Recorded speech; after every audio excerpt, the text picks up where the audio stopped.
Os anciões da aldeia, com vozes graves e uma gravidade que fazia o silêncio se expandir entre as árvores, alertavam incansavelmente os mais jovens: nunca adentrem a floresta à noite. Nas sombras vive Curupiracanã, o espírito ancestral que protege e pune. Era mais que um aviso, era um comando enraizado na tradição, um mantra sussurrado de geração em geração. E essas palavras ganhavam uma intensidade quase palpável durante as noites de lua cheia, quando a claridade lunar penetrava entre os galhos, criando sombras ainda mais densas e sinuosas, enquanto a orquestra da selva, os rugidos distantes, o canto dos insetos e o farfalhar das folhas, parecia compor um sinistro hino à presença do espírito. Curupiracanã, segundo as histórias, não era apenas um guardião invisível da floresta. Ele era um juiz implacável, um espírito que reconhecia a alma dos intrusos e sabia distinguir entre o descuido inocente e o desrespeito deliberado. Qualquer ato que perturbasse a harmonia sagrada da floresta seria castigado com severidade, e os rumores diziam que poucos voltavam para contar. Entre os jovens, havia quem temesse essas histórias, e havia também aqueles como Ivan, que as desprezavam. Para ele, eram apenas fábulas antiquadas, contadas para manter a juventude em rédeas curtas. Com apenas 18 anos, o espírito aventureiro de Ivan ardia como o fogo. Ele não acreditava em Curupiracanã ou em qualquer outro espírito da floresta. Para ele, a selva era apenas isso, um emaranhado de árvores antigas e animais selvagens. A ideia de um espírito guardião soava ridícula, e as histórias dos anciões não passavam de instrumentos de manipulação. Ele queria desafiá-las, desmontar as lendas, no processo, afirmar sua própria coragem perante a aldeia. Por dias, ele planejou sua incursão na floresta. Escolheu meticulosamente uma noite sem luar, quando as sombras seriam mais densas e o desafio ainda maior. Se ele conseguisse atravessar a floresta e voltar ileso, seria a prova definitiva de que Curupiracanã não passava de um mito. Com o arco e as flechas nas costas e uma faca de lâmina curta presa ao cinto, ele partiu em silêncio, determinado. Ao cruzar a margem do rio que separava a aldeia da floresta, ele sentiu pela primeira vez um leve arrepio. Era apenas o vento, ele disse a si mesmo. Nada mais. Contudo, assim que seus pés tocaram o solo da floresta, algo mudou. O ar, antes fresco e tranquilo, parecia agora mais pesado, como se estivesse saturado de umidade e um estranho cheiro de terra molhada misturado com madeira em decomposição. A escuridão parecia diferente ali, não era apenas a ausência de luz, mas algo que parecia pulsar e envolver os troncos das árvores. Os sons familiares da selva, os grilos, os sapos e o ocasional piado de um pássaro noturno, pareciam amplificados, reverberando de forma desconcertante entre as árvores. Cada estalo de galho seco sob seus pés soava como um trovão na imensidão silenciosa ao seu redor. Apesar disso, Ivan continuou, esforçando-se para ignorar o aperto crescente em seu peito. Ele sabia que sua mente podia estar pregando peças, alimentada pelas palavras dos anciões. Seus passos eram firmes, e seus olhos vasculhavam as sombras, atentos a qualquer movimento. Mas, à medida que avançava, começou a perceber algo estranho. A selva, que ele conhecia tão bem durante o dia, parecia outra à noite. As árvores, antes familiares, pareciam mais altas e tortuosas, suas copas formando formas sinistras contra o céu escuro. O som do vento que passava por entre os galhos tinha um tom baixo, quase como um lamento. De repente, ele parou. Uma sensação estranha percorreu sua espinha, como se estivesse sendo observado. Ele virou a cabeça rapidamente, mas não viu nada além de sombras se movendo ao ritmo da brisa. Mesmo assim, ele não pôde evitar o pensamento de que algo, ou alguém, estava ali, oculto pela escuridão. O cheiro de madeira apodrecida parecia mais forte agora, quase nauseante, e ele teve que cobrir o nariz para continuar.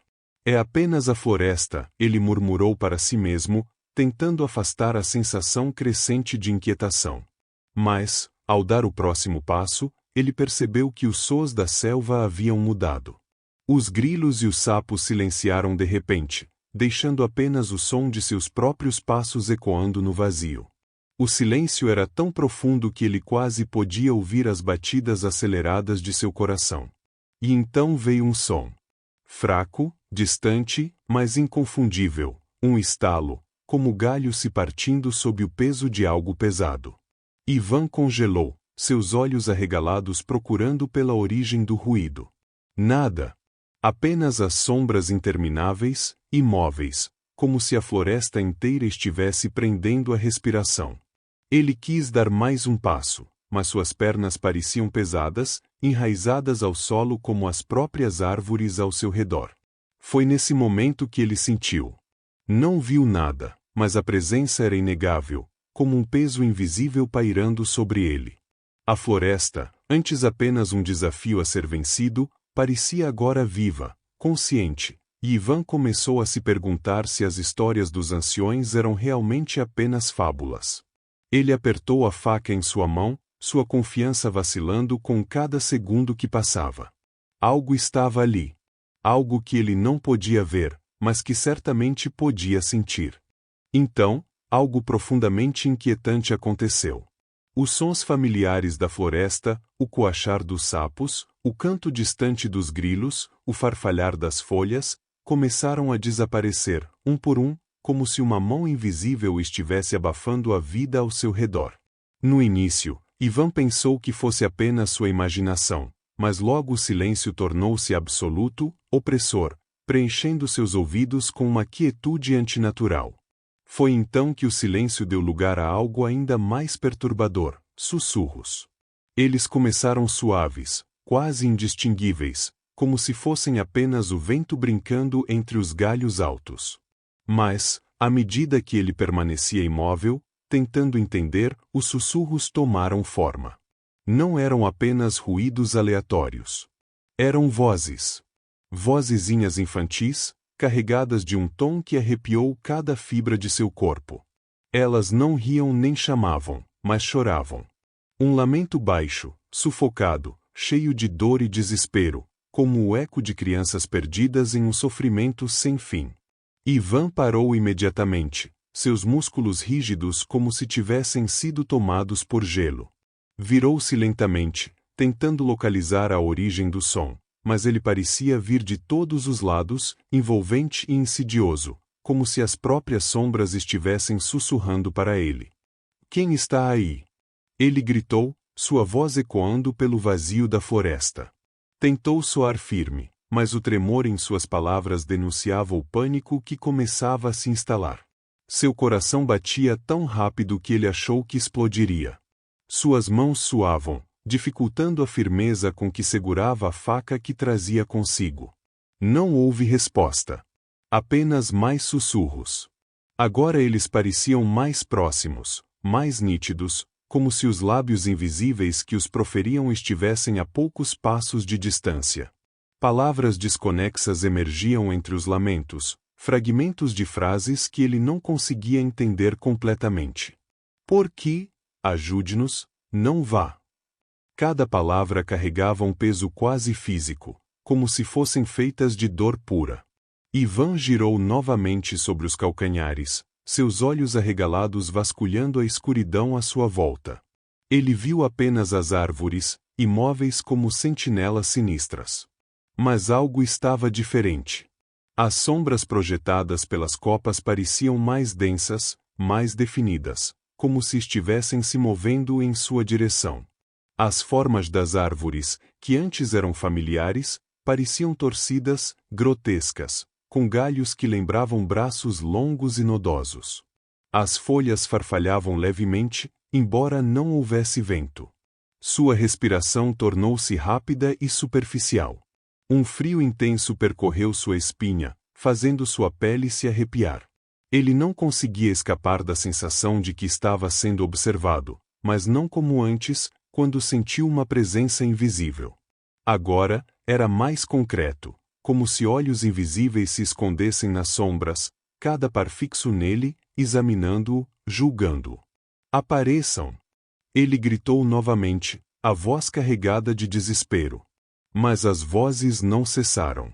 Ao contrário, tornaram-se mais altas, mais urgentes, e agora estavam acompanhadas de algo novo, risos baixos e perturbadores, como se crianças estivessem zombando dele, brincando com seu medo. O som era dissonante, ecoando pela floresta como um coro macabro. Ele tentou dar um passo para trás, mas tropeçou em uma raiz saliente e caiu de joelhos. A faca escapou de sua mão, aterrissando com um baque surdo na terra úmida. Enquanto lutava para se levantar, sentiu algo frio tocar sua nuca, um sopro de ar, mas tão gélido que parecia uma mão invisível acariciando sua pele. Ivan virou-se rapidamente, mas novamente viu apenas sombras. Ainda assim, ele sabia que não estava sozinho. O medo agora tomava conta dele por completo. Seus pensamentos estavam confusos, uma mistura de negação e pânico. É minha imaginação. São só histórias. Não pode ser real. Mas seu corpo dizia o contrário. Cada músculo estava tenso, cada instinto gritava que ele precisava sair dali, e rápido. Mas as vozes não deixariam. Elas estavam ao redor dele, acima e abaixo, sussurrando, rindo, chorando, como se a floresta inteira fosse um organismo vivo, respirando ao seu redor. Ele sentiu o pavor crescer, como um peso esmagador em seu peito. Algo o cercava, algo que ele não podia ver, mas que certamente estava lá, nas sombras, esperando.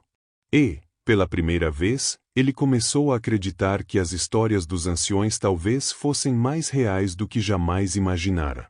Movido pela curiosidade, e talvez pela teimosia que o acompanhava desde criança, Ivan avançou, guiado pelos sons estranhos que pareciam chamá-lo. Cada passo que dava na trilha estreita fazia o ar ao seu redor parecer mais pesado, quase sufocante. A luz da lua, já fraca, parecia inexistente sob o dossel das árvores, deixando o caminho à frente envolto em uma escuridão que parecia viva. Apesar disso, ele seguiu em frente, os olhos atentos ao movimento das sombras e os ouvidos fixos no som que o conduzia. Após o que pareceu uma eternidade, ele chegou a uma clareira que não reconhecia. Ivan conhecia bem aquela floresta, mas aquele espaço era totalmente novo para ele, e isso o deixou desconcertado. As árvores ao redor formavam um círculo perfeito, como se tivessem sido deliberadamente posicionadas ali. Seus troncos eram grossos, cobertos de musgo tão denso que pareciam envoltos em um manto verde. Mas foi o detalhe das cascas que o fez congelar no lugar. Eram rostos. Não havia outra forma de descrever. As cascas das árvores estavam marcadas por feições humanas, olhos fundos, bocas abertas em gritos silenciosos, testas enrugadas de agonia. Algumas das faces eram tão detalhadas que ele podia ver as lágrimas moldadas nos contornos de suas expressões. Era como se as almas daqueles rostos estivessem presas nas árvores, capturadas em um tormento eterno. Ele tentou afastar o olhar, mas sua curiosidade mórbida o fez observar mais de perto, sentindo um arrepio percorrer sua espinha. O silêncio na clareira era absoluto. Nenhum som de grilos, pássaros ou vento. Apenas a batida rápida do próprio coração de Ivan preenchia o vazio opressivo. Ele deu um passo hesitante para dentro do círculo, sentindo o chão sob seus pés ceder levemente, como se estivesse pisando em algo mais mole do que terra. O cheiro de madeira apodrecida e umidade tornou-se quase insuportável, mas ele não recuou. Sua respiração era pesada, seus olhos dançavam entre os troncos distorcidos e as sombras que pareciam se alongar. Então, o ar à sua volta começou a se mover. Era uma sensação sutil no início, como um vento que soprava de lugar nenhum, mas logo se transformou em algo mais palpável, quase como mãos invisíveis que o tocavam, o puxavam. Ele se virou rapidamente, mas não havia nada ali, apenas as sombras das árvores. Ainda assim, ele sentiu a agitação crescente no ambiente, como se a floresta estivesse viva, despertando de um sono profundo. As sombras ao redor começaram a se mover. Elas se contorciam como fumaça negra, ganhando densidade e forma diante de seus olhos arregalados. No centro da clareira, a escuridão começou a se solidificar, crescendo e moldando-se até formar uma figura esguia. A coisa diante dele era tão alta que sua cabeça quase tocava as copas das árvores. Sua silhueta era um emaranhado de musgo e raízes, com braços longos e desproporcionais que pendiam como galhos mortos. As raízes que cobriam sua pele pulsavam, como veias transportando algum tipo de energia sinistra. O rosto da criatura era ainda mais perturbador. Ela não tinha boca, apenas uma superfície lisa e sem expressão onde os lábios deveriam estar, mas seus olhos brilhavam intensamente, como brasas vermelhas incandescentes. O olhar parecia atravessar Ivan, penetrando profundamente em sua mente e despertando um terror ancestral, algo que ele nunca havia sentido antes. Quando a criatura se moveu, o som foi como o estalar de galhos secos sob um peso esmagador. Cada passo dela reverberava no chão da clareira, fazendo a terra vibrar levemente sob os pés de Ivan. Ele queria correr, mas seu corpo não respondia. Era como se o próprio ar ao seu redor o prendesse, o sufocasse, obrigando-o a ficar ali, imóvel, diante daquela entidade que não deveria existir. O brilho dos olhos da criatura ficou mais intenso, como se ela estivesse analisando-o, julgando-o. Ivan sentiu uma onda de desespero inundá-lo. As histórias dos anciões passaram por sua mente como um turbilhão, e pela primeira vez, ele acreditou. Curupiracanã não era apenas uma lenda. Ele estava ali, diante de algo muito além de sua compreensão, algo vivo, antigo e infinitamente poderoso. Ivan deu um passo hesitante para trás, puxando uma flecha de sua aljava e encaixando-a no arco com mãos trêmulas. Ele não sabia se deveria atacar ou fugir. Cada instinto dentro de si gritava para correr, mas seu corpo parecia paralisado pelo terror. Suas pernas estavam pesadas como chumbo, e a tensão do arco em suas mãos era difícil de manter, pois seus dedos suavam e escorregavam. A criatura, com sua altura desproporcional e aquele brilho rubro e opressor nos olhos, inclinou a cabeça levemente para o lado, como se estudasse o jovem à sua frente. Era um gesto quase humano, mas que carregava algo de inumanamente cruel, como um predador observando uma presa já abatida. Então, a criatura deu um passo à frente, e o som de galhos estalando sob seu peso ecoou pela clareira, cortando o silêncio opressivo. O brilho de seus olhos tornou-se ainda mais intenso, como se fossem brasas em chamas. Sem mover a boca inexistente, uma voz ressoou na cabeça de Ivan. Não era um som que ele podia ouvir com os ouvidos, mas algo que vibrava dentro de seu crânio, preenchendo cada canto de sua mente. Era grave, profundo, e parecia vir de todos os lados ao mesmo tempo, como se a própria floresta estivesse falando. Você violou o sagrado. Você será marcado. As palavras foram como um golpe físico. O peso delas fez Ivan quase soltar o arco, mas ele segurou firme, tentando manter a compostura. Ele queria responder, implorar, lutar, mas antes que pudesse fazer qualquer coisa, o mundo ao seu redor mudou. As sombras que antes apenas rodeavam a clareira começaram a se mover novamente, mas desta vez de forma agressiva, como serpentes escuras que emergiam do chão. Elas avançaram sobre ele com velocidade, envolvendo seus braços e pernas em um aperto firme, frio como gelo. Ivan tentou se soltar, puxando com força, mas era inútil. As sombras pareciam vivas, com uma força além de sua compreensão. Elas o derrubaram de joelhos, e antes que ele pudesse reagir, o arco e a flecha foram arrancados de suas mãos, voando para longe como se tivessem vontade própria. Ele gritou, mas o som de sua voz parecia abafado, perdido na imensidão da clareira. Ninguém ouviria. Ele estava sozinho. De repente, sentiu a faca sendo puxada de seu cinto por mãos invisíveis. Ele tentou lutar, mas os tentáculos de sombra o seguravam com força, pressionando-o contra o chão úmido. A sensação de algo frio e afiado tocando sua pele o fez estremecer. Ele não podia ver o que estava acontecendo, mas sentia. Era como se a lâmina fosse guiada por uma força invisível, cortando sua carne em linhas precisas. A dor era excruciante, queimando como fogo enquanto algo, não apenas físico, mas também espiritual, parecia estar sendo arrancado dele. Ivan gritou novamente, dessa vez com toda a força de seus pulmões, mas o som foi engolido pelos gritos que agora ecoavam ao seu redor. Os sussurros que antes o haviam atraído para a clareira transformaram-se em gritos ensurdecedores. Eram muitas vozes, todas falando ao mesmo tempo, todas gritando em desespero.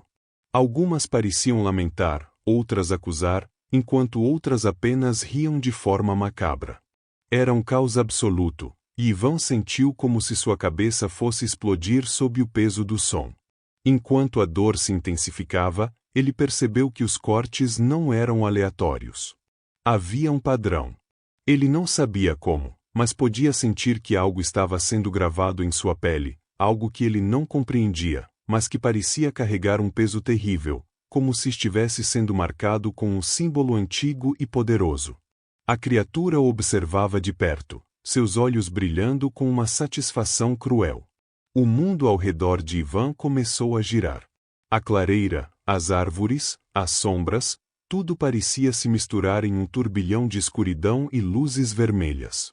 Sua visão ficou turva, e ele sentiu seu corpo enfraquecer. Ele tentou resistir, tentou lutar contra a escuridão que o envolvia, mas era inútil.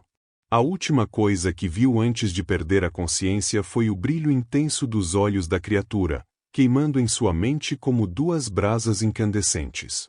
Então, tudo se apagou. Quando Ivan foi encontrado, dias depois, estava caído na margem lamacenta do rio, exatamente no ponto onde sua jornada começara. O estado em que ele se encontrava era aterrorizante.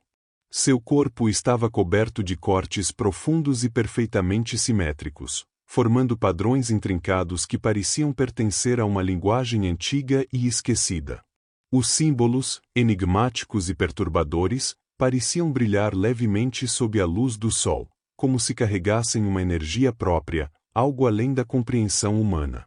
Ele estava imóvel, seus olhos arregalados fixos no vazio, como se ainda estivesse vendo algo que ninguém mais podia enxergar. Seu rosto estava pálido, os lábios ressequidos, mas o que mais inquietava era sua completa ausência de reação ao ser encontrado. Ivan não respondeu aos chamados, nem se moveu quando o ergueram.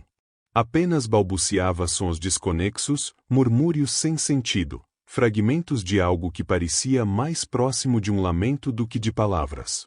Quando o trouxeram de volta à aldeia, um silêncio pesado caiu sobre todos. As crianças que antes corriam e brincavam ficaram escondidas atrás das pernas dos adultos, enquanto os anciões observavam com expressões sombrias. As marcas em sua pele eram examinadas meticulosamente, mas ninguém reconhecia os padrões. Eram símbolos que pareciam ter sido desenhados com um propósito, carregados de uma intenção que transcendia o simples ato de ferir. Cada linha e curva parecia contar uma história que os olhos humanos não podiam decifrar, mas que o coração temia instintivamente.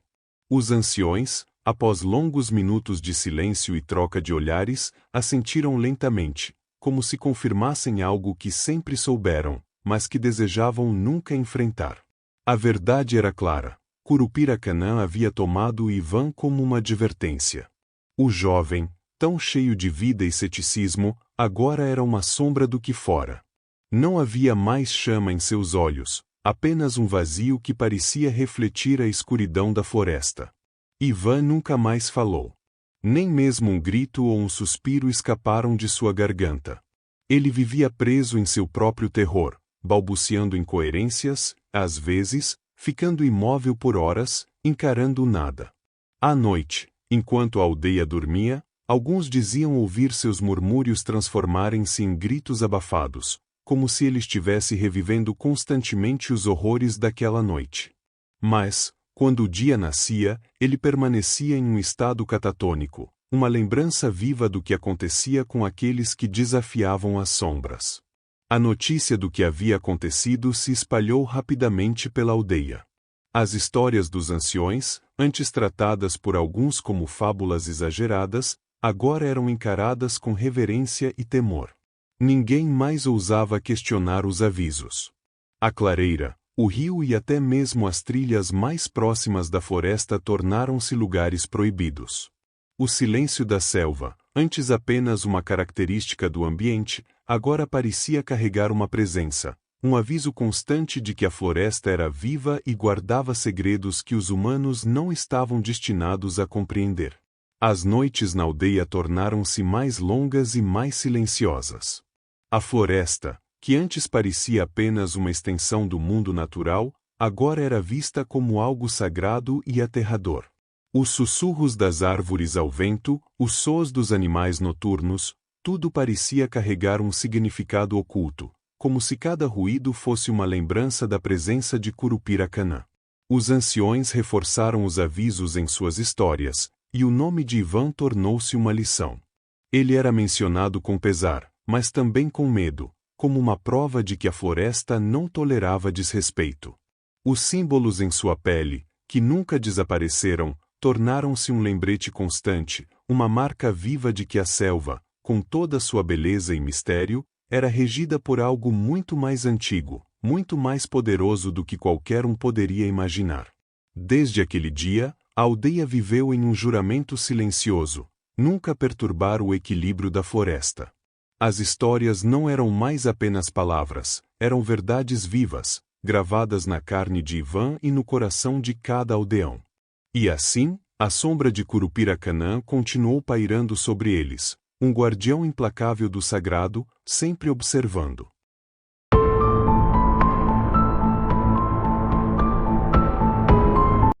A aldeia, escondida nas margens do Igarapé, era um refúgio quase místico, guardado pela presença silenciosa dos Yarai, os espíritos das águas que, segundo as lendas, velavam pelos habitantes. Eram eles que garantiam a abundância de peixes e protegiam a aldeia de doenças trazidas pelo rio. No entanto, a floresta ao redor, vasta e misteriosa, tinha seus próprios segredos sombrios. Cada árvore, cada sombra, parecia esconder um fragmento de uma história antiga, e havia uma em especial que fazia o sangue dos mais corajosos gelar. A história do Caporitã, uma entidade maligna que habitava o pântano sombrio. Diziam que as árvores ali eram negras como carvão queimado, seus galhos retorcidos apontando como dedos acusadores para o céu. O ar carregava um cheiro pútrido e pesado, como um aviso para os incautos. O silêncio do lugar era mortal, interrompido apenas por um ocasional estalo de madeira, como se o pântano estivesse vivo e observando. Os xamãs contavam que o Caporitã era uma sombra sem forma definida, mas com olhos de fogo, e que atraía os curiosos imitando vozes humanas, sussurros, risos e, pior de tudo, o choro de uma criança. Tupinambá, uma jovem de espírito inquieto e uma curiosidade que parecia maior que o próprio mundo, não se deixava intimidar facilmente. Desde criança, ouvirá os anciões contarem sobre os perigos do pântano, os inúmeros desaparecimentos, os rastros inexplicáveis deixados na lama. Nunca entre no pântano após o cair da noite, advertiam com olhos graves. Lá, até os Yarai têm medo de pisar. Mas Tupinambá não acreditava em superstição. Ela achava que os contos eram apenas histórias para assustar as crianças e manter os jovens longe do desconhecido. Naquela noite, o céu estava desprovido de luar. As copas densas das árvores bloqueavam a luz das estrelas, e o Igarapé refletia um brilho pálido, como se o próprio rio estivesse adormecido. A aldeia, envolta em silêncio, era embalada pelo som constante dos grilos e do vento suave. Mas Tupinambá, que tinha o sono leve como uma folha ao vento, despertou com algo que não parecia pertencer à tranquilidade da noite. Era um som. Fraco, distante. Um choro. Primeiro, achou que fosse um sonho, mas quando o som voltou a ecoar, dessa vez mais nítido, ela sentiu um arrepio percorrer a espinha. Não era um choro comum, havia algo inquietante nele. Parecia o lamento de um bebê, mas também carregava uma melodia errada, como se fosse um eco distorcido. A curiosidade se misturou ao medo em seu peito. Tupinambá sentou-se, sentindo o coração acelerar. A aldeia estava mergulhada na escuridão, e as poucas lamparinas acesas nas casas projetavam sombras longas e disformes. Ela acendeu a própria lamparina de óleo, o pavio tremeluzindo como se relutasse em brilhar naquela noite. O som vinha das profundezas do pântano. Quem deixaria um bebê sozinho à noite? Pensou, com o coração apertado pela ideia. Apesar dos alertas que ecoavam em sua mente, as vozes dos anciões, os sussurros das histórias antigas, ela não conseguiu ignorar. A ideia de uma criança vulnerável, abandonada, superava qualquer lógica ou medo. Segurando a lamparina com mãos firmes, ela seguiu na direção do som, seus pés descalços afundando na terra macia e úmida. O caminho para o pântano era estreito, ladeado por árvores que pareciam se inclinar, formando um túnel natural. O ar ali estava mais frio, mais denso, e o cheiro de musgo e água estagnada tornava a respiração mais pesada.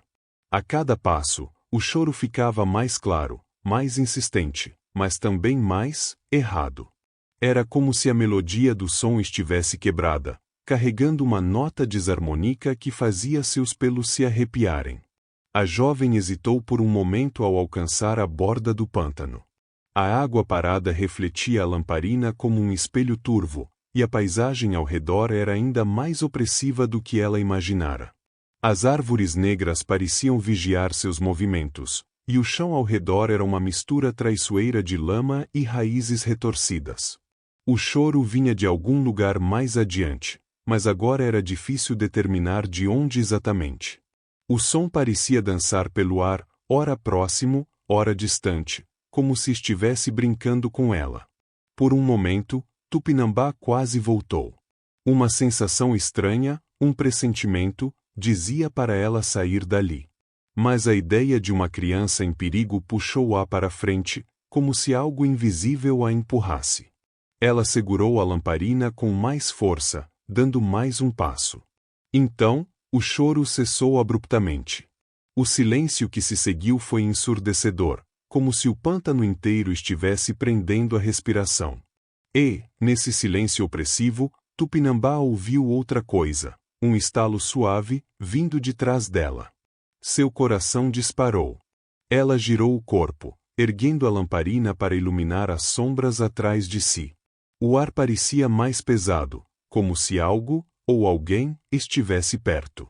A jovem engoliu em seco, tentando acalmar a respiração acelerada, mas a sensação de estar sendo observada crescia com cada segundo que passava.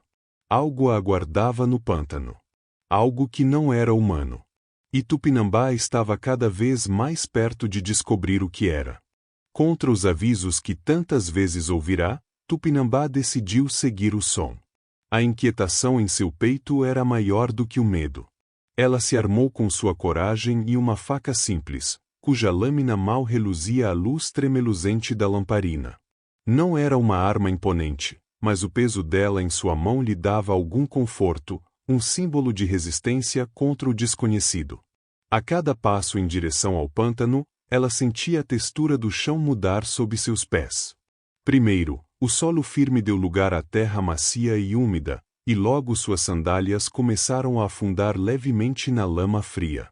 A vegetação ao redor, que antes parecia familiar e acolhedora, começou a se transformar. As árvores, tão comuns e robustas perto da aldeia, agora tinham troncos retorcidos e enegrecidos, como se estivessem marcadas por uma força obscura. Suas copas densas formavam uma abóbada que bloqueava quase toda a luz da lamparina, deixando apenas sombras inquietantes dançando ao redor de Tupinambá. O ar ficou mais pesado, impregnado com um cheiro pútrido de podridão misturado à umidade do pântano. Era como se o próprio ambiente estivesse tentando afastá-la. O choro, no entanto, crescia em intensidade. Era agudo e insistente, carregado de uma melancolia que parecia puxá-la adiante, ignorando os sinais claros de perigo. Tupinambá sentiu o estômago revirar, não sabia se era pelo cheiro ou pela sensação desconfortável de estar sendo observada. A cada passo, o som parecia mais próximo, mais urgente. Seus pés afundavam na lama, que agora grudava em suas pernas como mãos invisíveis tentando detê-la. Finalmente, ela chegou a uma clareira. O espaço aberto era dominado por uma única árvore alta, que se erguia como uma sentinela sombria no coração do pântano. Seu tronco era tão escuro que parecia absorver a pouca luz ao redor, e suas raízes grossas e retorcidas emergiam da lama como dedos esqueléticos.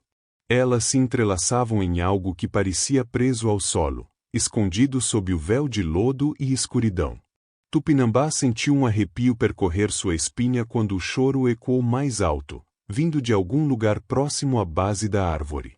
A lamparina tremeluziu como se estivesse prestes a apagar, e ela se abaixou, tentando enxergar melhor através das sombras densas. Foi então que seus olhos captaram algo que a fez congelar. Ali, entre as raízes encharcadas de lama, estava um bebê.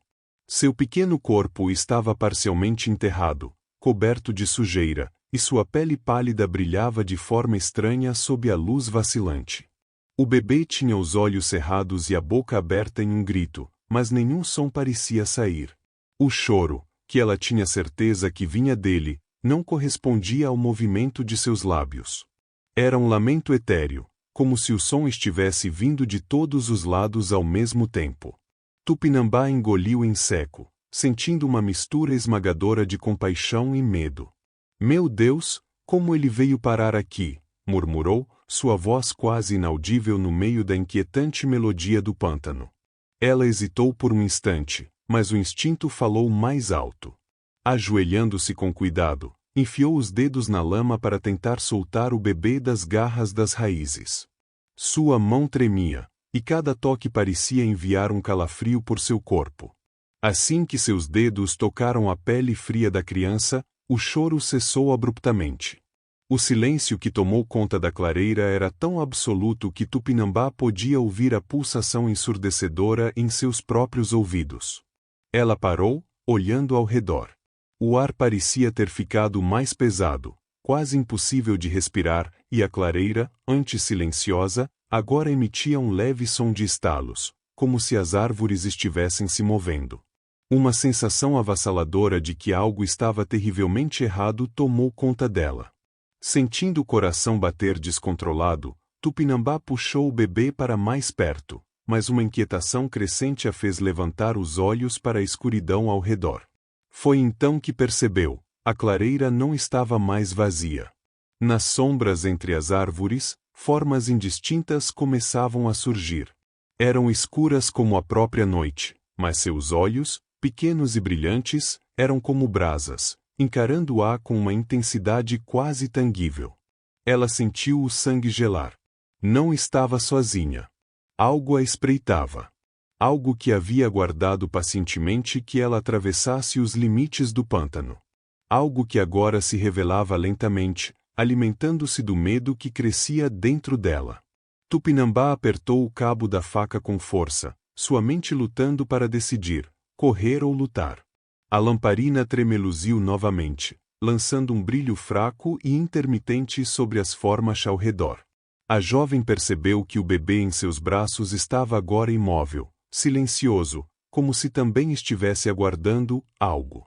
Quando seus dedos finalmente tocaram a pele fria da criança, o horror assumiu uma forma além do imaginável. O bebê, que parecia tão real e vulnerável um instante antes, dissolveu-se em uma massa de vermes pulsantes e viscosos. O cheiro fétido invadiu suas narinas, um odor de carne podre e terra úmida que quase a fez vomitar. Tupinambá recuou bruscamente, o grito preso em sua garganta queimando como fogo. Suas mãos tremeram, e a lamparina quase caiu no lodo. Os vermes se agitavam freneticamente, como se celebrassem a sua descoberta, antes de se dispersarem e sumirem na lama. Foi então que ela sentiu uma presença. Algo estava ali, observando-a. A sensação era quase física, como se 1000 olhos invisíveis percorressem sua pele, avaliando cada movimento, cada respiração. Ela ergueu os olhos lentamente, como se seu corpo não quisesse obedecer à sua mente, e os viu. Entre os galhos altos e enegrecidos da árvore, 2 olhos brilhavam intensamente, como brasas vivas na escuridão. Eram pequenos pontos de luz, mas sua intensidade era avassaladora. Os olhos não piscavam, não hesitavam.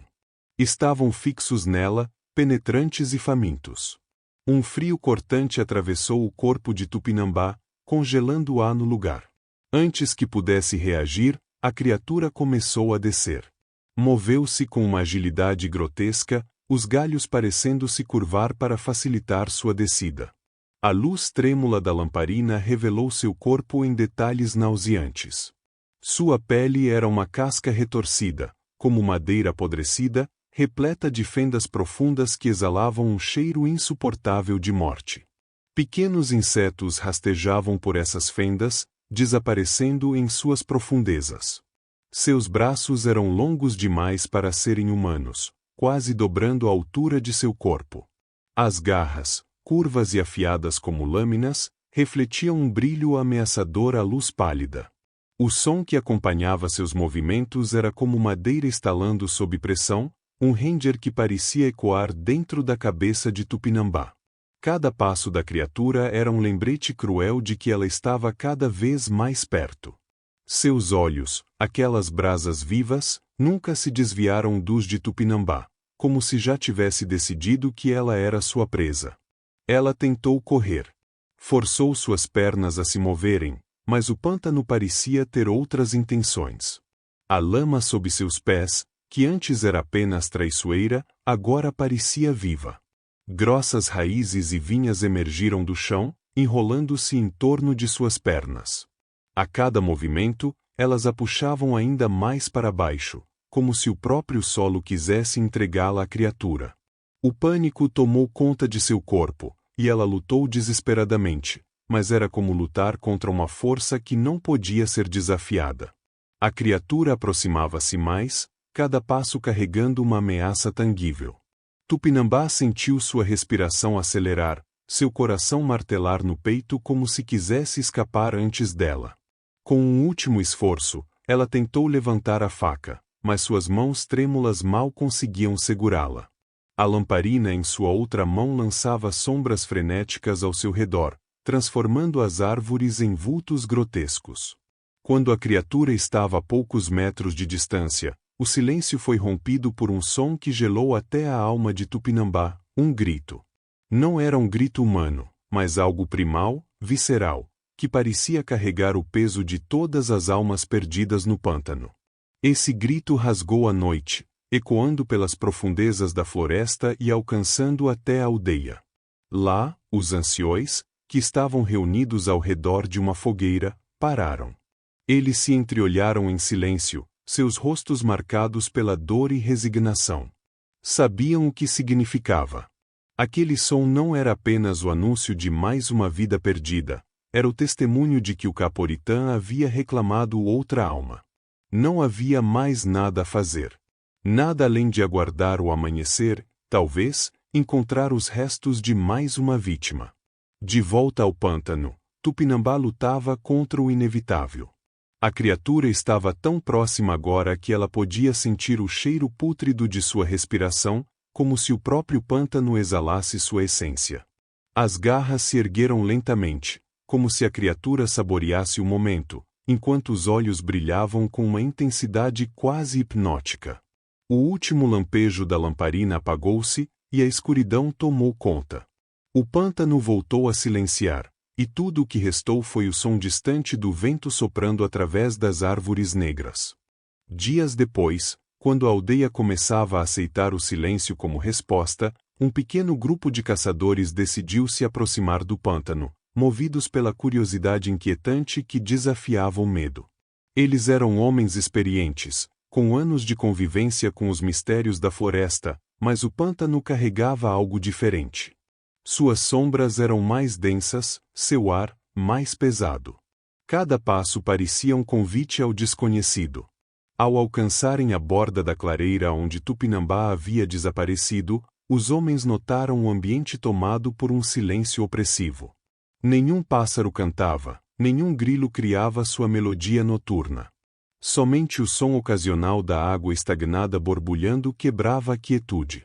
Foi lá, enroscado em uma raiz negra que parecia retorcer-se como uma mão esquelética, que encontraram um pedaço de tecido. Era pequeno, sujo de lama, mas inconfundível, parte da roupa que Tupinambá usava na noite em que foi vista pela última vez.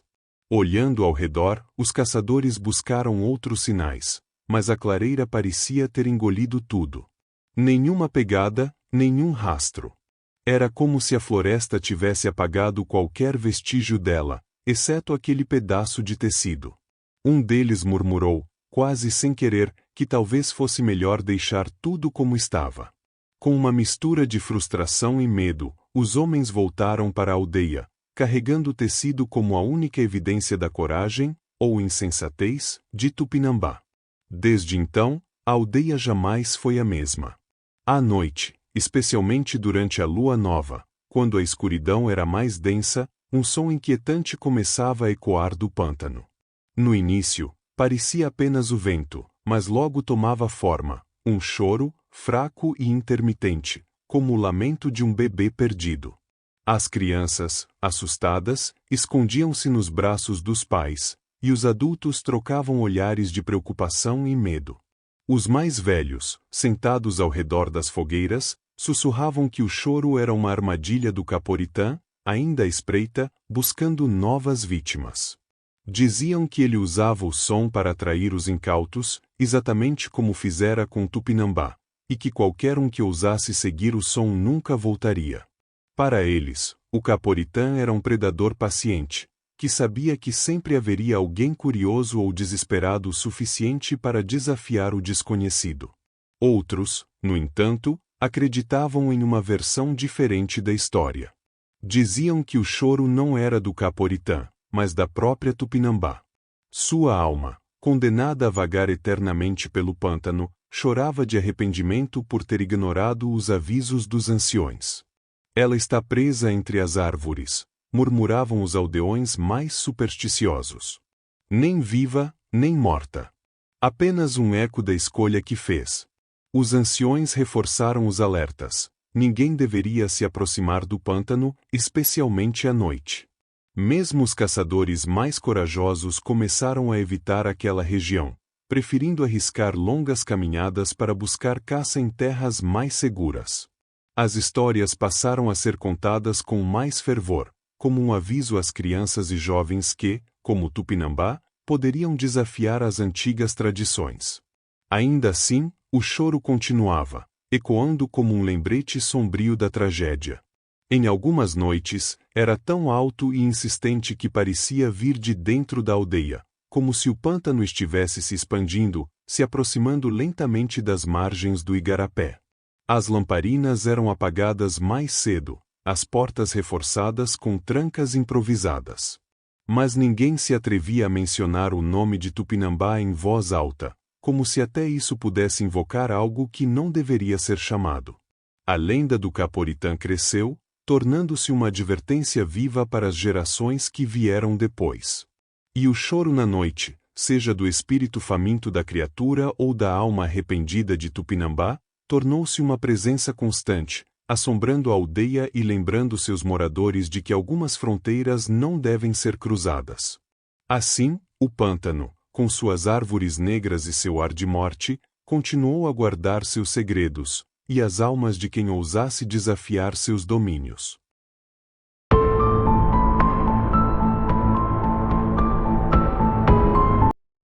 Nas profundezas da Amazônia, onde o ar é pesado de umidade e o calor parece envolver a pele como um manto invisível, a floresta canta uma sinfonia eterna.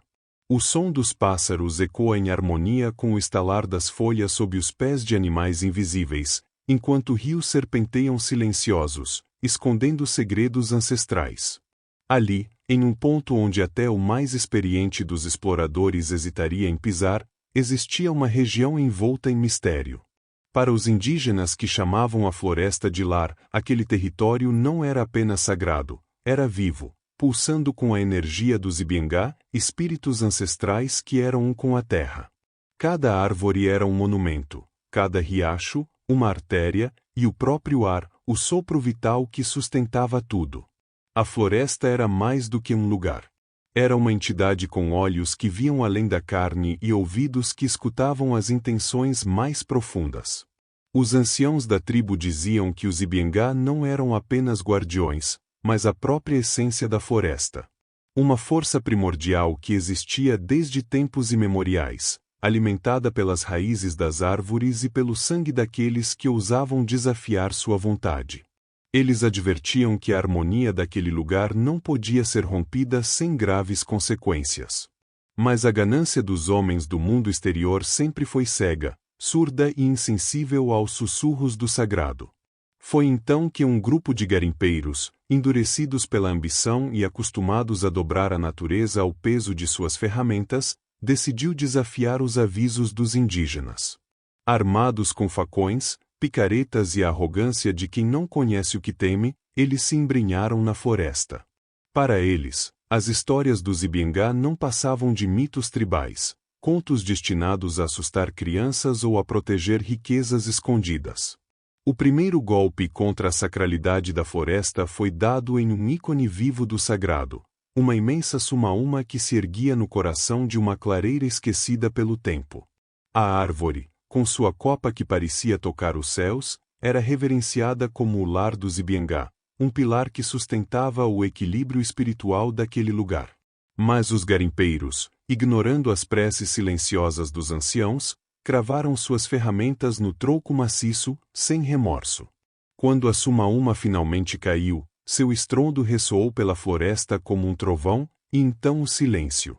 Um silêncio que não era natural, mas carregado de algo antigo e furioso. Os sons da floresta, os gritos dos macacos, o zumbido dos insetos, o chiurear dos pássaros, cessaram como se a vida tivesse prendido a respiração. No vazio que se seguiu, o vento, antes cálido e reconfortante, tornou-se um mensageiro gelado, sibilando por entre os galhos quebrados. Ele carregava um aviso que os garimpeiros, em sua ignorância, não podiam compreender. As folhas das árvores começaram a balançar, embora o vento tivesse cessado de repente, e as sombras ao redor da clareira pareceram se alongar, tomando formas que desafiavam a lógica. Os homens sentiram um calafrio que vinha de dentro, como se a própria floresta estivesse observando, analisando-os com olhos invisíveis, mas implacáveis. A ganância que os levará até ali começou a dar lugar a um medo primitivo, instintivo, que se alojava nos ossos. Ainda assim, eles se recusaram a recuar.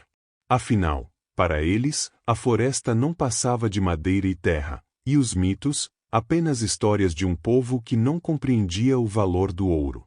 Mal sabiam que, ao derrubar aquela árvore, não haviam apenas profanado um lugar sagrado, mas despertado forças que não conheciam compaixão, apenas justiça.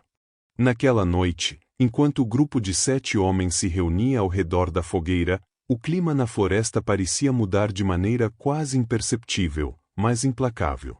O calor sufocante do dia dera lugar a uma umidade gélida que parecia se infiltrar nos ossos, tornando o simples ato de respirar mais pesado. As sombras projetadas pelas chamas dançavam em ritmos erráticos, se alongando e distorcendo de formas que desafiavam a lógica. O crepitar do fogo, normalmente reconfortante, soava abafado, como se algo invisível estivesse absorvendo o som, envolvendo o acampamento em uma bolha de inquietação. Os homens, tentando ignorar a crescente tensão, decidiram preencher o silêncio com risadas e histórias de bravura, mas havia um tom forçado em suas vozes. Até mesmo as piadas mais cruéis soavam vazias, como se a própria floresta estivesse julgando sua frivolidade. Enquanto falavam, Ernesto, o mais jovem do grupo, parou de repente, inclinando a cabeça. O som de passos ecoou ao longe, suaves e ritmados, mas inconfundíveis, como os de algo que caminhava com intenção, não por acaso. Ouviram isso? Ernesto perguntou, sua voz pouco mais que um sussurro. Todos se calaram, e o silêncio que se seguiu era tão profundo que até o estalar das brasas parecia ensurdecedor. Os passos vinham de novo, mais próximos dessa vez, esmagando folhas secas com uma precisão que fazia o estômago de cada um deles se revirar. Ernesto se levantou, pegando a lanterna com mãos trêmulas. Ele hesitou por um momento, como se esperasse que algum dos outros homens o acompanhasse, mas todos permaneceram imóveis, com os rostos rígidos, presos entre o medo e a descrença.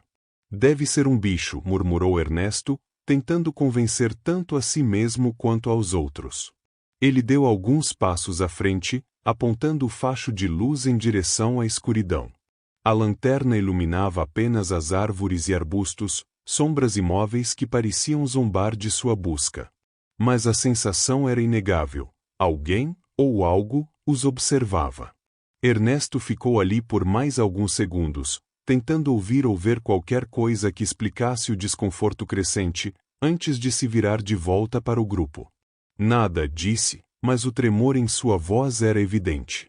Ainda assim, nenhum deles conseguiu relaxar. Sentiam-se cercados por olhos invisíveis, penetrantes, que acompanhavam cada movimento.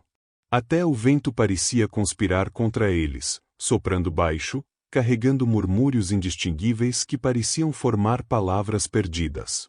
Mesmo quando voltaram a se sentar ao redor da fogueira, suas vozes foram diminuindo até o silêncio se impor novamente. Com o passar das horas, o cansaço começou a vencê-los, mas o sono não veio fácil. Cada som da floresta, um galho quebrando, o farfalhar de folhas, fazia seus corações dispararem. Alguns se reviravam em seus sacos de dormir, tentando ignorar a paranoia que tomava conta de seus pensamentos, enquanto outros, como Ernesto, mal ousavam fechar os olhos. Mas, inevitavelmente, o peso do dia os dominou, um a um. No entanto, a floresta parecia viva naquela noite, como se aguardasse pacientemente que o sono os tornasse vulneráveis. As sombras, que antes dançavam nos limites do acampamento, agora pareciam se aproximar, pairando sobre os corpos imóveis. E, ao longe, os passos recomeçaram, não mais cautelosos, mas deliberados, anunciando que o verdadeiro terror estava apenas começando. Na manhã seguinte, a tensão latente da noite anterior parecia ter se cristalizado em algo palpável. O ar, carregado de umidade, parecia ainda mais denso, quase sufocante. Quando os primeiros raios de sol atravessaram as copas das árvores, iluminando o acampamento, os homens começaram a perceber que algo estava terrivelmente errado. As ferramentas que haviam deixado ordenadamente ao lado da fogueira estavam completamente destruídas. Picaretas partidas ao meio, suas lâminas retorcidas como se fossem feitas de chumbo derretido. As pás estavam irreconhecíveis, curvadas e amassadas de maneira grotesca, como se tivessem sido esmagadas por uma força que nenhum deles podia compreender. Isso não foi bicho nenhum, murmurou Ernesto, observando uma das pás com o rosto pálido. Seu comentário foi seguido por um silêncio pesado, quebrado apenas pelo estalo das brasas moribundas na fogueira. Jorge, o líder do grupo, ergueu-se de forma abrupta, forçando uma risada nervosa para disfarçar o medo crescente que se infiltrava em sua postura rígida. Alguém tá querendo nos assustar, ele disse, tentando parecer resoluto. Provavelmente aqueles indígenas, querendo proteger o território deles. Mas sua voz, normalmente firme, soava instável, e nenhum dos outros homens ousou contestá-lo, embora a suspeita de algo muito maior e mais sinistro pairasse sobre eles. Mesmo com a tensão palpável, Jorge insistiu que continuassem o trabalho. Não vamos voltar de mãos abanando, declarou, embora seus olhos traíssem a confiança que tentava exibir. Os homens começaram a trabalhar, mas cada ruído da floresta, um galho quebrando, o bater distante de asas, fazia seus corpos enrijecerem e suas mãos vacilarem nas ferramentas. Perto do meio da manhã, Vicente, um dos garimpeiros mais experientes, decidiu se afastar para buscar água no rio próximo. Volto já, disse ele, pegando uma vasilha e caminhando com passos pesados. Os outros o observaram desaparecer por entre as árvores, o som de seus passos ficando cada vez mais distante até desaparecer completamente. Os minutos se arrastaram, mas Vicente não voltou. Preocupados, dois homens, Ernesto e Rodrigo, decidiram ir procurá-lo. Ele deve ter se distraído, sugeriu Rodrigo, tentando convencer a si mesmo de que não havia razão para alarme. Eles seguiram o caminho até o rio, mas o que encontraram fez o sangue gelar em suas veias. No barro úmido da margem, as pegadas de Vicente eram claramente visíveis, traçando um caminho direto até a beira d'água. Mas, de repente, as marcas terminavam abruptamente, como se ele tivesse sido arrancado do chão. Não havia sinais de luta, nem rastros de alguém voltando. Apenas um vazio onde suas pegadas deveriam continuar. Ao lado das marcas de Vicente, algo ainda mais perturbador os aguardava. Pegadas enormes, impossíveis, de formato que desafiava qualquer explicação lógica. Cada marca tinha dedos alongados que pareciam garras ou raízes, afundando profundamente no barro como se fossem feitas por algo pesado e ao mesmo tempo ágil. Ernesto caiu de joelhos, passando a mão trêmula pelo chão, como se tocando aquelas marcas pudesse torná-las menos reais. Isso não é humano, sussurrou ele, mal conseguindo encontrar a voz. Rodrigo permaneceu imóvel, seu olhar fixo nas pegadas, o rosto pálido como cera. Eles voltaram ao acampamento correndo, suas palavras tropeçando enquanto tentavam descrever o que haviam visto. A explicação, no entanto, parecia insuficiente diante do medo que consumia o grupo. Jorge, embora tentasse manter o controle, não pôde esconder o tremor em suas mãos enquanto segurava o que restava de sua picareta. A gente precisa sair daqui, Ernesto implorou, sua voz quebrada pela angústia. Mas Jorge balançou a cabeça, relutante em admitir derrota. Não. Isso é só mais uma tentativa de nos assustar, insistiu, embora seu tom agora não convencesse nem a si mesmo. Mas todos sabiam, no fundo, que algo havia mudado. A floresta não era mais um simples cenário ao redor deles, era um inimigo vivo, espreitando, julgando e aguardando pacientemente pelo próximo passo em falso. Ao cair da noite, o grupo, agora reduzido a 6 homens, estava profundamente abalado, como se o próprio peso do medo os estivesse esmagando. Tentavam convencer uns aos outros de que Vicente simplesmente fugira, tomado pelo pânico ou por motivos que ninguém podia compreender. Mas essas palavras, repetidas como um mantra, eram frágeis e vazias. No fundo, todos sabiam que algo muito errado estava acontecendo. A floresta parecia mais viva do que nunca, mas de uma maneira distorcida, opressiva. O silêncio que os envolvia era quase tangível, como se cada som tivesse sido devorado por uma força invisível. Nem os grilos, nem o uivo distante de animais. Apenas o som de suas respirações, pesadas e irregulares, preenchia a noite. A fogueira ardia com dificuldade, as chamas dançando de forma incerta, como se lutassem para se manter vivas. Ernesto, sentado próximo ao fogo, segurava um pedaço de madeira como se fosse uma arma, embora soubesse que não haveria utilidade em sua tentativa de defesa. Jorge, normalmente confiante, estava inquieto, os olhos constantemente vasculhando as sombras ao redor, como se esperasse que algo surgisse a qualquer momento. Quando finalmente cederam ao cansaço, o sono foi inquieto, cheio de sobressaltos e pesadelos que pareciam se fundir com a realidade. Mas a trégua foi breve. No meio da madrugada, eles foram arrancados do sono por um som ensurdecedor que ecoou pela floresta. Era um estrondo profundo, como o de árvores gigantescas caindo, reverberando na terra sob eles. Mas o ar estava parado, sem vento. As chamas da fogueira tremularam violentamente, quase se apagando. Os homens se levantaram apressados, tropeçando enquanto agarravam lanternas e armas improvisadas. Quando os fachos de luz cortaram a escuridão, o que viram roubou o fôlego de todos. Elas estavam lá, as figuras. Altas como as árvores que as cercavam, seus corpos grotescos cobertos de lama, folhas e cipós, como se fossem esculturas esculpidas diretamente pela floresta. Eram parte do ambiente, ao mesmo tempo, algo muito além dele. Os olhos das criaturas brilhavam na escuridão com um branco fantasmagórico, sem pupilas, sem emoção, apenas luz. Seus rostos eram indistintos, sem feições claras, mas havia uma sensação inconfundível de que estavam sendo observados, analisados, julgados. E os braços das criaturas se moviam com uma fluidez antinatural, estendendo-se como galhos ao vento, alongando-se de formas impossíveis.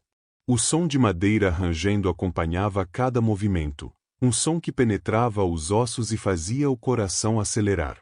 Corre! Gritou Jorge, sua voz cheia de pânico, enquanto dava o exemplo e começava a correr floresta adentro. Os outros o seguiram, mas a corrida era caótica, movida pelo puro instinto de sobrevivência. A floresta, antes familiar para os experientes garimpeiros, agora parecia um labirinto sem saída. Cada tronco de árvore, cada sombra, parecia conspirar para bloqueá-los, atrapalhá-los. As figuras, no entanto, não corriam.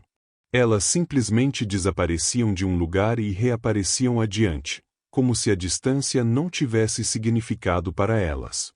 Cada vez que os homens tentavam mudar de direção ou se esconder, elas já estavam lá, imóveis, observando, cercando-os como predadores implacáveis. Quando um dos homens, Joaquim, tropeçou e caiu, os outros pararam por um instante, hesitando. Ajuda, por favor, ele gritou, sua voz carregada de desespero. Mas antes que alguém pudesse se mover, os galhos de uma árvore próxima começaram a se mexer, como serpentes.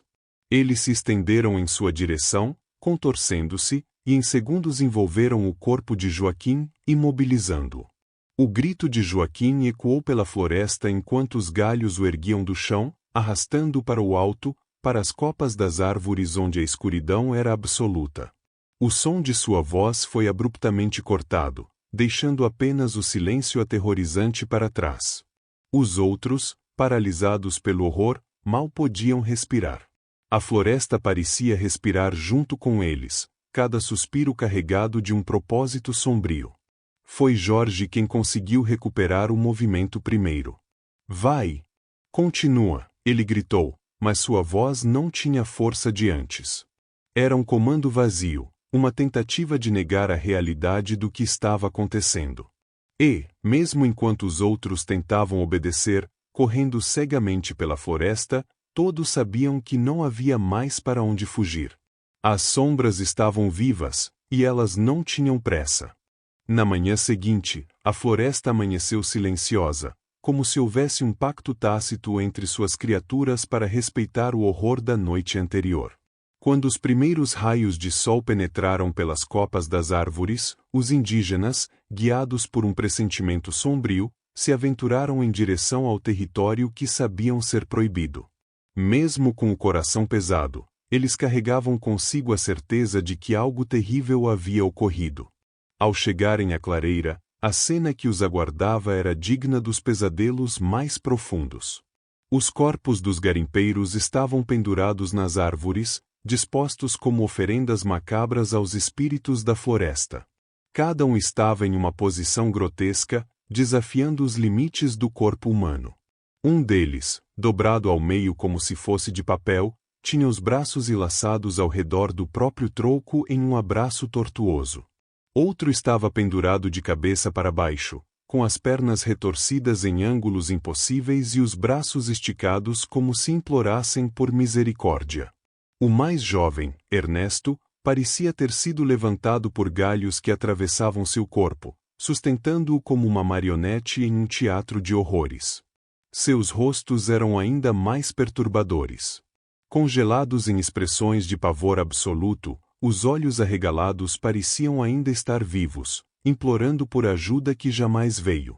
As bocas, abertas em gritos que o tempo havia silenciado, transmitiam a agonia final que cada um deles havia experimentado. Até mesmo os mais experientes dos indígenas sentiram um arrepio profundo, uma sensação de que estavam diante de algo muito além da compreensão humana. Os anciãos, com a sabedoria acumulada de gerações, imediatamente organizaram um ritual para apaziguar os Ibiangá. Reuniram folhas sagradas, ervas e resinas, acenderam fogueiras e entoaram cânticos que ecoaram por toda a floresta. Era uma súplica, uma tentativa de reparar a profanação que havia ocorrido. Eles sabiam que a ira dos guardiões ancestrais não podia ser completamente saciada, mas esperavam ao menos acalmar a fúria que pairava sobre o território sagrado. Ao final do ritual, o líder dos anciãos ergueu a voz em um tom solene. Os Ibiangá protegeram esta terra como sempre fizeram, mas sua fúria agora é eterna. Que nenhum outro homem de fora ouse violar este solo, pois encontrará o mesmo destino sombrio. As palavras, carregadas de gravidade, foram um aviso claro, não apenas para o povo da aldeia, mas para qualquer um que pudesse ouvir a história no futuro. Desde então, a clareira e seus arredores tornaram-se um lugar evitado até pelos indígenas. Era uma terra onde os vivos não eram bem-vindos, um lembrete constante do preço da ganância e da desobediência às forças ancestrais. Ainda hoje, aqueles que se aproximam daquela parte da floresta relatam sentir um frio inexplicável, mesmo sob o calor sufocante da Amazônia. Dizem que o vento ali sopra diferente, com um sussurro que percorre os galhos e penetra nos ossos. Se alguém parar e ouvir com atenção, os sussurros no vento tomam forma, parecendo vozes. Não são palavras claras, mas murmuram um aviso que ecoa na alma de quem ousa escutar. A terra sagrada não será violada novamente. E, para aqueles que ignoram os sinais e tentam desafiar o destino, há apenas o silêncio da floresta esperando pacientemente para reivindicar o que é seu.